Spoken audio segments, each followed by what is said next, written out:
lorsque Joshua Harris était venu à Alger, il y a eu un communiqué, il y a eu des rencontres avec le secrétaire général du ministère des Affaires étrangères, il y a eu des pourparlers, il y a eu des images, etc. Cette fois-ci, la visite, le 7 décembre 2023, elle n'a pas été ni commentée, ni médiatisée, ni rapportée, ni dévoilée par les autorités algériennes. Ni l'APS, ni les autorités du ministère des Affaires étrangères, ni le gouvernement algérien. Elle est passée inaperçue. Il n'y a qu'une annonce du secrétariat d'État, du département d'État des États-Unis d'Amérique, l'équivalent du ministère des Affaires étrangères, qui a fait cette annonce, qui a parlé de l'objectif de la visite de Joshua Harris, qui est le numéro 2, l'adjoint d'Anthony Blinken, et son collaborateur direct chargé des affaires du Proche-Orient. Il y a uniquement les États, c'est une source américaine, il y a que les autorités américaines qui ont révélé, qui ont expliqué le pourquoi du comment de cette visite à Alger, et plus tard il est parti ensuite à Rabat, pour parler du dossier du Sahara occidental et de la paix qu'il faut restaurer entre l'Algérie et le Maroc.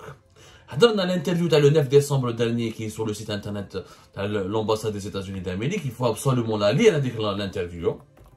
On a de décryptage. C'est une première inédite où les États-Unis d'Amérique dévoilent clairement une nouvelle stratégie de lobbying et de pression pour demander à l'Algérie de faire des compromis et accepter des solutions réalistes et durables, donc pour enterrer définitivement le conflit du Sahara occidental et pour normaliser les relations avec le Maroc, pour revenir vers des relations apaisées et paisibles avec le Maroc. Alors, on pensait que il y avait que le régime algérien a commencé à tendre l'oreille aux États-Unis d'Amérique et que voilà, c'était décidé, il y avait un objectif clairement assumé de la part du régime algérien d'accepter la médiation américaine. Voilà, il y a une médiation américaine, on pensait que ça allait être accepté et voilà, en fait, il y a un rapprochement américain, il y a un rapprochement algéro-américain très important. Sauf que ça a un événement, franchement, ça a un événement un peu bizarre. Cet événement, c'est quoi? Alors, c'est un journal espagnol qui rapporte, un journal espagnol qui s'appelle La Razón, qui rapporte un incident entre l'Algérie et les États-Unis d'Amérique concernant un avion militaire américain qui devait survoler l'espace aérien algérien. Et les autorités algériennes ont refusé à cet avion militaire américain les autorisations qui lui permettront de le survoler le territoire aérien national. Alors, la révélation a été faite hier par le quotidien La Razón, qui est un important quotidien espagnol. Il nous apprend donc que cet avion militaire a décollé depuis la base navale américaine de Rota, qui est dans la province de Cadix, au sud de l'Espagne, pas loin de la frontière du Portugal. C'est la base américaine la plus importante en Espagne. Donc, cet avion, c'est un avion qui transporte des troupes. Alors, il s'agit d'un Boeing 711A Globemaster.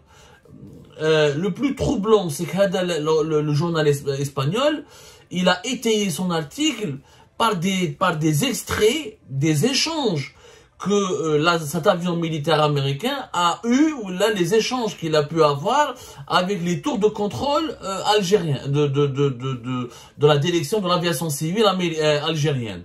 C'est quand même assez étrange. Franchement, c'est des messages, parce que c'est des messages normalement confidentiels, c'est des messages cryptés, mais les tours de contrôle. On appelle ça, dans le langage de la sécurité aérienne, les messages ACAR-S. Bon, voilà, c'est des messages, c'est des types de messages qui sont échangés entre l'avion et les aiguilleurs. Les aiguilleurs, ce sont ceux qui travaillent au niveau des tours de contrôle et qui contrôlent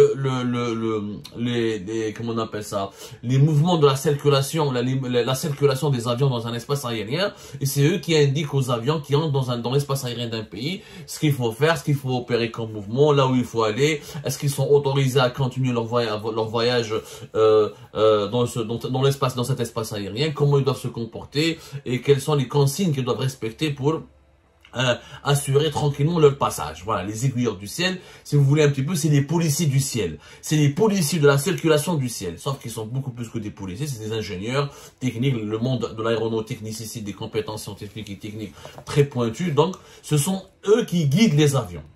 Donc, les messages à CARS, bon, on va pas s'attarder sur les détails techniques, ont été publiés par le quotidien espagnol.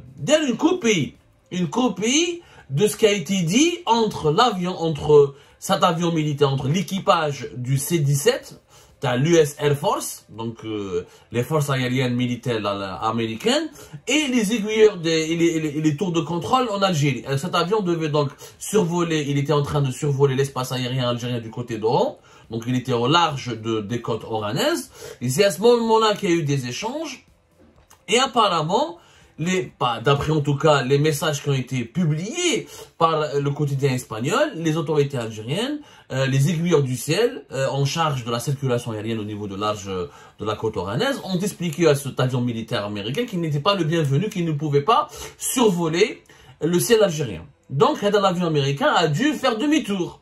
Il a fait demi-tour pour revenir à la base militaire américaine de Rota au sud de l'Espagne. C'est étrange.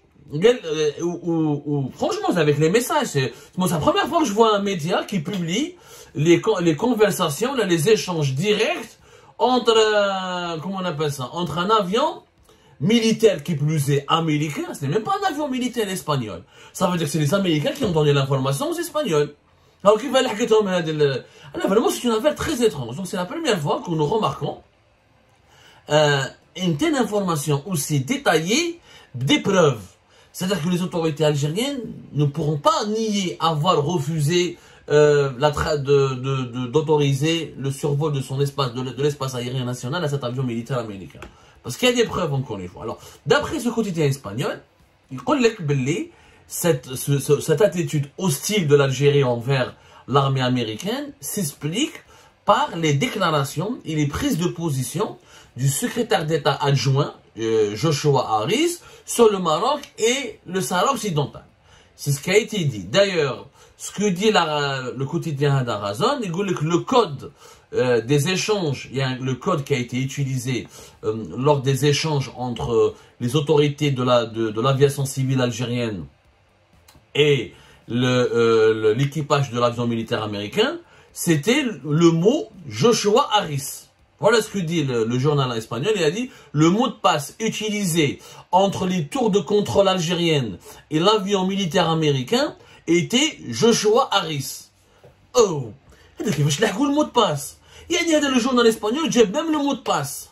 J'ai les échanges entre l'équipage militaire américain et les autorités, donc les tours de contrôle algériennes. Il a même donné le mot de passe. Et vous allez voir, allez voir le site de la Razon, on va mettre le lien, on va étiqueter le lien sur la vidéo, enfin dans la description on va mettre le lien. Vous allez voir les échanges, la copie des échanges. Et là, franchement, cette affaire m'a totalement troublé. C'est-à-dire que, impossible que la Razon a obtenu cette information de la part d'une source espagnole. C'est les militaires, c'est les services secrets américains qui leur ont donné cette information. Un journaliste espagnol ne peut pas accéder aux échanges entre un appareil militaire américain et des tours de contrôle en Algérie. D'autant plus que le journal, c'est un journal assez connu. C'est vrai que bon, la vérité, mais il est classé du côté de la droite. C'est un journal qui est nationaliste, proche du courant de la droite espagnole catholique, etc. Il est généralement très très bien informé. Il est classé parmi les 10 quotidiens espagnols les plus lus en Espagne. En tout cas, on n'a jamais vu un article aussi détaillé, aussi confidentiel. Il cherche des messages et le mot de passe. Le mot de passe entre un équipage militaire de l'armée des forces de l'US Air Force américaine et avec les autorités algériennes. Et pourquoi le mot de passe aurait été Joshua Harris? Est-ce que les autorités algériennes ont voulu dire, voilà, on n'est pas d'accord avec ce que Joshua Harris a dit, etc., donc on vous empêche de circuler, donc on vous empêche de traverser le ciel algérien? C'est une attitude qui, pardonnez-moi, un petit peu illogique.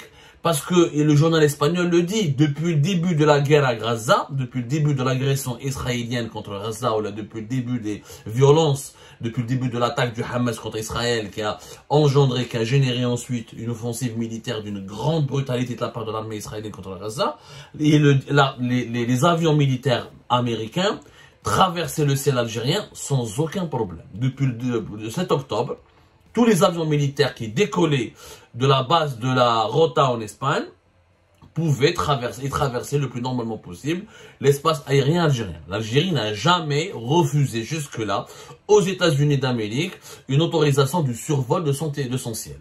C'est la première fois.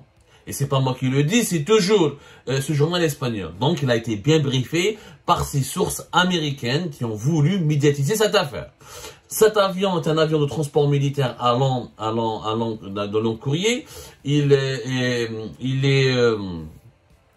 Apparemment, il sert à transporter des troupes, il sert à évacuer des troupes, il sert à faire des évacuations médicales, il sert aussi à transporter des troupes et à larguer des parachutistes.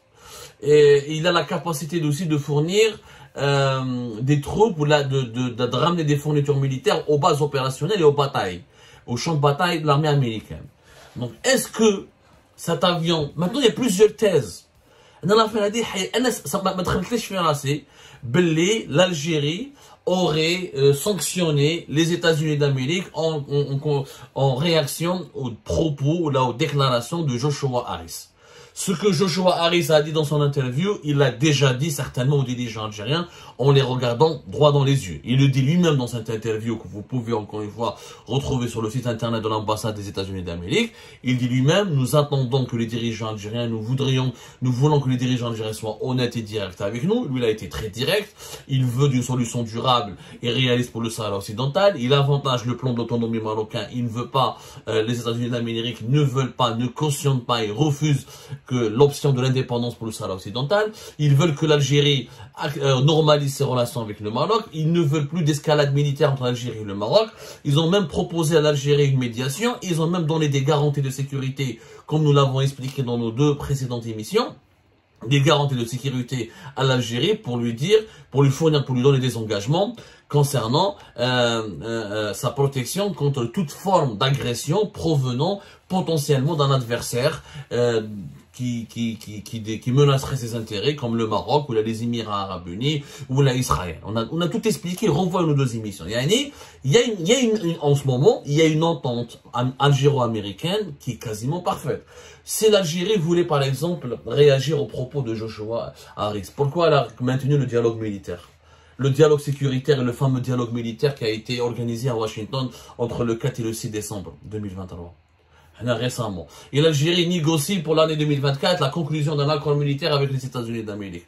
L'Algérie n'a pas suspendu ses négociations ici pour parler avec les autorités militaires américaines. Elle se rapproche, l'ambassadrice des États-Unis d'Amérique à Alger, elle entre partout, là où elle veut, et elle rencontre tous les dirigeants algériens qu'elle veut, et elle est écoutée, considérée, et reçue avec tous les honneurs, et elle fait même, et ses propositions, sont même acceptées. Le rapporteur, le haut responsable, la dernière responsable de l'ONU, qui est venu à Alger récemment, du 26, je crois à la 6 journées à Alger, du 26 novembre au 6 décembre 2023. C'est l'ambassade et c'est l'ambassadrice, ce sont des pressions américaines qui ont contraint le régime algérien à accepter cette visite de la rapporteuse des Nations Unies en charge de la liberté d'expression. Comment s'appelle? Marie Lawler déjà. صراحة أنا هذا l'événement ما تخليش في راسي. Je ne crois pas du tout que l'Algérie voulait sanctionner les États-Unis d'Amérique par rapport aux déclarations, aux propos, ou aux pressions exercées par Joshua Harris. Il est possible, voilà, c'est la rapporteure spéciale sur la situation des défenseurs des droits de l'homme, pas sur la liberté d'expression. Madame Marie Lawler, qui a été en Algérie à Jmar, qui a fait une visite pratiquement de 10 jours entre le 26 et le 27, le 26 et le 6 décembre, le 26 novembre et le 6 décembre 2023. Ce sont des pressions américaines. D'ailleurs, il est dit dans l'interview, il y a, comme lors de ces 2 émissions de décryptage que nous avions diffusées dimanche dernier, il y a eu des informations qui ont été révélées et formulées de façon intelligente dans les questions posées dans cette interview publiée sur le site internet de l'ambassade des États-Unis d'Amérique à Alger. Il y a des questions où il y a l'Algérie a accepté la visite du rapporteur spécial, que pensent les États-Unis d'Amérique. C'est-à-dire, on nous fait dire, on nous informe indirectement que c'est les États-Unis d'Amérique qui à l'origine de cette initiative, c'est les États-Unis d'Amérique qui à l'origine de ce rapprochement avec l'Algérie, c'est les États-Unis d'Amérique qui entament un dialogue permanent et approfondi avec le régime algérien. Donc, cette histoire de l'avion militaire, moi je pense plutôt, ma lecture, c'est que l'armée américaine voulait faire une opération assez délicate dans un pays dans la région, ou au Niger ou là au Sahel, ou là dans un pays du Moyen-Orient, et que l'Algérie n'a pas voulu s'associer à cette initiative. Je pense que cet avion devait larguer des troupes, ou là des armes, ou là il devait en tout cas participer à une opération militaire délicate contre un pays avec lequel l'Algérie entretient des relations tendues en ce moment, et que l'Algérie n'a pas voulu, ou n'a pas souhaité participer, ou l'a autorisé, ou l'a être utilisé comme un passage pour contre ce qui aurait pu être perçu comme une caution apportée à cette opération militaire de l'armée américaine. C'est ma lecture. On va essayer d'approfondir notre enquête et nos investigations pour comprendre. Je ne crois pas. Je pense que c'est une manipulation de la part de... Je crois qu'il y a une manipulation derrière cette affaire pour nous faire croire que les Algériens ou les autorités algériennes ont protesté, ont refoulé cet avion américain pour protester contre les propos et les positions de Joshua Harris. Je ne vois pas que Joshua Harris soit utilisé comme un code entre un équipage militaire américain et les autorités algériennes. Je crois qu'il y a une opération, je crois qu'il y a des pressions américaines, que peut-être les Américains voulaient absolument utiliser l'Algérie comme base arrière ou là comme un point de passage pour une opération militaire assez délicate et controversée, et que les Algériens, les autorités algériennes ne voulaient pas y cautionner ou là y participer, parce qu'ils avaient peur de retomber ou d'avoir des problèmes avec le pays ou avec la cible qui devait être qui était dans le viseur de l'armée américaine, et que les États-Unis d'Amérique qui n'ont pas apprécié le geste des autorités algériennes, ont sorti cette histoire pour mettre de la pression et exercer de la pression et pour certainement